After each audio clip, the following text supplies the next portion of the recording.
পুরুলিয়ার হুড়া ব্লকের ভাঙা বাঁধ ৪১ নম্বর অঙ্গনওয়াড়ি কেন্দ্রটি বেশিরভাগ সময়ই জলমগ্ন অবস্থায় থাকে। ছাদ থেকে চুঁইয়ে পড়ে জল। এর জেরে সমস্যায় পড়ুয়া ও কর্মীরা। অঙ্গনওয়াড়ি কেন্দ্রের পাশেই রয়েছে একটি ডোবা। টইটুম্বুর এই ডোবাটিকে ঘিরে বাচ্চাদের নিরাপত্তা নিয়ে অভিভাবকদের চিন্তা শুরু হয়েছে। পড়ুয়াদের পাঠাতে ভয় পাচ্ছেন তারা।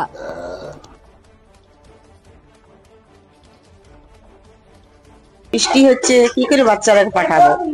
রান্না বন্ধ হয় না, রান্না কোন রকমে করে। সে তো কাদা, জল কাদার উপরে। হ্যাঁ, জল কাদার উপরেই করে রান্না। পড়াশোনা হয়?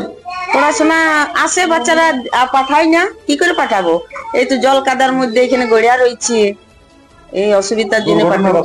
হ্যাঁ, দুর্ঘটনার আশঙ্কা থাকে। আপনারা কি চাইছেন? আমার কি একটা বাড়ি করে দেবো, ভালো, তবে না বাচ্চারাকে পাঠাবো। বাচ্চারা আসবে কি করে, এরকম কি করে পাঠাবো বাচ্চাদিকে? পড়ুয়ারা তো আসে, বাচ্চা আসে, ওরা খাবার নিয়ে যে ডিম নিয়ে সব, কিন্তু বস করাবো এমন অবস্থা হয়েছে, আমরা কোনখানে বস করাবো? দেখছেনই তো আপনার জায়গাটা। জল পড়লে যেদিনই জল আছে সেদিনই আমাদের সমস্যা মাথায় না।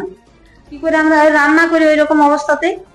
চারিপাশে ওইদিকেও আছে একটা ডোবা, এদিকেও আছে পঞ্চায়েতের ঘর না কি বলছে ওইটা, ওখানে জলে ভর্তি, তারপরে সামনে আছে মাটি, সেন্টারতে এমন অবস্থা আছে কিছু বলা যায় না। আমাদের যেটা ভালো হয়, আমরা যাতে বাচ্চাকে ভালো শিক্ষা দিতে পারি, খাবার দিতে পারি সবসময়, এটাই আমরা ভালো চাইছি। আমাদের নিজস্ব ঘর থাকলে আমরা সেটা করতে পারবো।